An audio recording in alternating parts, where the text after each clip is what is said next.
está con nosotros Laureano del Castillo, él es director ejecutivo del CEPES, que es el Centro Peruano de Estudios Sociales, quien nos va a ayudar un poco a analizar lo que ha sido el mensaje presidencial en torno a lo que es el agro y también los anuncios en lo que es la reforma agraria, la seguridad alimentaria también. Todo eso se lo vamos a consultar al señor del Castillo. ¿Cómo está? Muchísimas gracias por estar con nosotros. Buenas tardes, gracias por la invitación. Muy bien, usted nos decía previamente que ha estado muy atento de cada uno de los anuncios del presidente en su discurso, en su mensaje presidencial. De manera global, ¿cómo usted ha sentido en lo que es materia agro, en lo que es seguridad alimentaria también? Creo que han habido una serie de anuncios, la mayor parte del discurso fueron anuncios, recuentos de cosas que se han hecho, pero lo que digamos fue el buque bandera en la cuestión agraria de este gobierno, la segunda reforma agraria, pues poco se ha dicho y poco se ha hecho, ¿no? ¿Qué se ha hecho? ¿Qué se ha hecho? Yo destaco tres elementos fundamentales. El primero, la aprobación de este fondo para el emprendimiento de la mujer rural, esta aprobación de 30 millones de dólares, claro, es un inicio, pero creo que es significativo. Y los otros dos están vinculados a lo que es el primer lineamiento de la segunda reforma agraria, este cambio en la forma de gobernar, que significa la creación de una instancia ministerial presidida por el propio presidente de la República y un consejo formado por gremios de agricultores, creados, pero hay que decirlo también, hasta el momento no se han instalado. Entonces el balance lamentablemente resulta en este aspecto deficitario. También se habló de lo que es la implementación de este padrón, ¿no? Para poder un poco ir teniendo el registro de los agricultores, un poco los apoyos también que se le va a dar. ¿Cómo ve? ¿Esto ya debía detenerse? ¿Esto cómo va a poder canalizar mejor el apoyo al que finalmente es, al que se le debe dar todo el respaldo? Porque son los que sacan adelante la agricultura familiar, por ejemplo, ¿no? Efectivamente, lo del padrón de productores agrarios en realidad fue una iniciativa del gobierno anterior, del presidente Sagasti, ¿no? La constatación de que pese a su importancia no había un registro de quiénes eran productores, cuánta tierra tenían, cómo producían, qué vendían, etcétera. Y claro, este gobierno lo retoma, pero todavía los números no alcanzan a representar, acuérdense, el número de unidades agropecuarias, digamos de familias, de acuerdo al censo de hace ya 10 años, nos dice que hay 2.200.000 unidades agropecuarias. Y estamos hablando todavía de algunos cientos de miles. Entonces, sí, he tenido ocasión de presenciar una exposición de un funcionario del ministerio y esta idea del padrón es fenomenal, porque va a permitir efectivamente cruzar una serie de aspectos, crédito, fertilización, asistencia técnica, claro, pero el tema está en que la herramienta puede ser una herramienta de lujo y nos falta todavía implementar todo eso que se quiere, es decir, mayor crédito para el agricultor, mayores facilidades de comercialización, asistencia técnica, que es algo que hace más de 20 años se ha descuidado desde el Estado hacia los agricultores y que es clave en este momento en que estamos viendo no hay todavía los fertilizantes. Probablemente tarden más. El presidente ha dicho que ahora, en este mes, pero ya acaba, en 2 días, en este mes van a concluir el acuerdo y que va a llegar el fertilizante en agosto. Crucemos los dedos, invoquemos al cielo para que esto sea cierto, pero si no es así, lo que vamos a tener es el riesgo de una menor producción de alimentos y, por lo tanto, un problema de severa crisis alimentaria. Claro, para mediados de agosto es que se estima pueda estar llegando ya el fertiloso o esta cantidad de fertilizantes que se ha adquirido y pueda ser distribuido, ¿no?, a los agricultores, que inicialmente se dijo que iba a ser a través de la Junta de Usuarios, ¿no?, para que realmente llegue a quien lo necesite. Se ha pedido, lo han pedido los agricultores, pero el ministerio lo que dijo es que lo va a hacer a través de las direcciones regionales, usando este padrón incompleto, pero es una herramienta. Ahora, volviendo al tema de las fechas, yo dudo que sea mitad de mes. Esto lo dijo el ministro Lencastre cuando se había anulado la segunda licitación. Pero estamos 28, prácticamente 29, todavía no sabemos. Ya julio ya acabó prácticamente. Hay que formalizar los contratos con todas las observaciones que ha hecho Contraloría y esto va a venir por barco, no va a venir por avión. Entonces eso hace que sea difícil tenerlo antes de 15 días. Respecto a lo que es seguridad alimentaria, ¿no?, a través del Fondo Agro Perú se han destinado 960 millones de soles en créditos con condiciones accesibles, dice, ¿no?, a más de 77.000 productores. ¿Cómo evalúa eso? Bueno, Agroperú maneja efectivamente una cartera de financiamiento para los productores, pero hay que reconocer que estos no son la mayor parte de los productores. Recordemos que las cifras del año 2012 nos señalaban que solo el 10% del universo de 2.200.000 agricultores accedía a financiamiento. Agroperú tiene un monto que puede permitir llegar a algunos cumpliendo determinadas condiciones, planes de negocios, etcétera, pero se requiere estudiar mecanismos. Eso ya está dicho desde el año 2015, cuando se aprobó la Ley de Promoción y Desarrollo de la Agricultura Familiar. Se le encargó al Ministerio de Economía y a Agrobanco estudiar mecanismos para ampliar las posibilidades de que los agricultores accedan al crédito. Creo que eso está pendiente todavía. Muy bien, respecto a lo que es también, se han anunciado 60 millones de soles, ¿no? O se han destinado, en todo caso, 60 millones de soles para el cofinanciamiento, dice, ¿no? De planes de negocios, todos relacionados al agro. ¿De esta forma se le está apoyando al agricultor o cree que de repente por otra línea también debería se le debe dar mayor respaldo?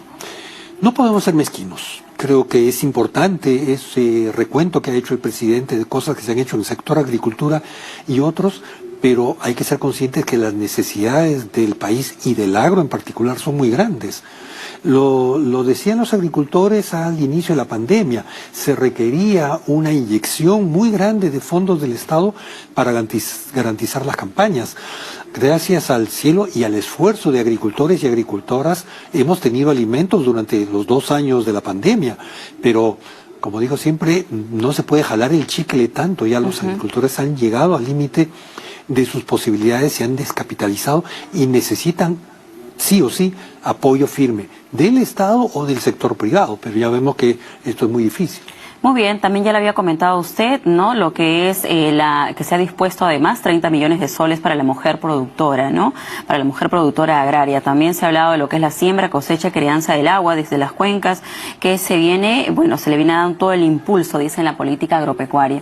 Ahora, yo le consulto, si usted fuese un agricultor, es decir, a quien nos esté viendo y se dedique al agro, ¿qué de repente es lo que ellos han estado esperando y que de repente no se tocó en esta oportunidad? Yo creo que durante la campaña electoral, sobre todo a partir de la segunda vuelta, más los anuncios del presidente en su primer discurso, el 28 de julio, los anuncios en el Congreso, el lanzamiento de la segunda reforma agraria, los agricultores y las agricultoras esperaban mucho más. Ha pasado 1 año y ya le dije, el recuento más bien es ¿Cómo qué? limitado. ¿Qué esperan ellos y qué necesitan? Y ellos, a medida que iban escuchando al presidente, finalmente acabó de repente cuando estaba hablando de todo lo que es el agro y no se tocó. ¿Qué es lo que necesitan ellos con urgencia que se aborde? Hay muchas cosas que están ya dichas, incluso dentro de las acciones que incluyen los 5 lineamientos de la reforma agraria aprobados en noviembre del año pasado por este gobierno. Ahí están las cosas. Pero ellos, ¿qué reclaman? Compras del Estado. Que el Estado les compre y entonces que les permita entonces poder comercializar su producción mejor. Y dicho sea de paso, eso puede canalizarse a... no pueden venderle al Estado. Lamentablemente el reglamento que se aprobó en el gobierno anterior mantiene todavía muchas restricciones y limitaciones para que esto sea efectivo. Los agricultores están esperando asistencia técnica, sobre todo en estos momentos que hay escasez de fertilizantes químicos. ¿Cómo podemos dar el paso hacia una producción agroecológica o empezar, en todo caso, a dar estos pasos? Ellos requieren al mismo tiempo mecanismos más claros para asociarse. Hay una ley que fomenta las cooperativas agrarias, pero no tiene reglamento. Entonces, creo que hay cosas que están todavía en la cancha del Ejecutivo que podrían hacerse y que se estaba esperando que se concreten. Permítame, por favor, resaltar eso, lo que usted señala, la ley de compras públicas que obliga a que las empresas puedan incluir, o el Estado en todo caso, a productores de la agricultura familiar. ¿Eso se puede modificar? Claro, la ley en realidad fue aprobada en el gobierno anterior y en el Congreso anterior y fue reglamentada. La ley es bastante general, establece la obligatoriedad de todas las entidades públicas que hacen compras de alimentos de comprar no menos del 30% de su, digamos, de sus compras a la agricultura familiar. Pero si el reglamento pone requisitos muy estrictos en una agricultura familiar caracterizada por la dispersión en la informalidad, el resultado que tenemos es que no está funcionando, a pesar de la progresividad que se estableció en la ley y el reglamento. Entonces, eso es algo que el Poder Ejecutivo podría cambiar sin necesidad de llegar al Congreso. Está en, como se dice, en el campo, las acciones. ¿Y quién ocupa ese 30% que deberían estar ahí los agricultores precisamente los que integran la agricultura familiar? ¿Quiénes ocupan ese espacio? Básicamente proveedores, pequeñas empresas, MIPES, más bien urbanas, y grandes empresas. Por ejemplo, para Jaliwarma, justamente por los cuidados que tienen que tener ellos en términos de inocuidad de los alimentos, los agricultores señalan que muchas veces Jaliwarma se abastece antes de Alicorp que de ellos mismos, pero ya digo, tiene que ver con las regulaciones. Señor del Castillo, rápidamente quería también hacer énfasis en lo que es este padrón, ¿no?, de productores agrarios.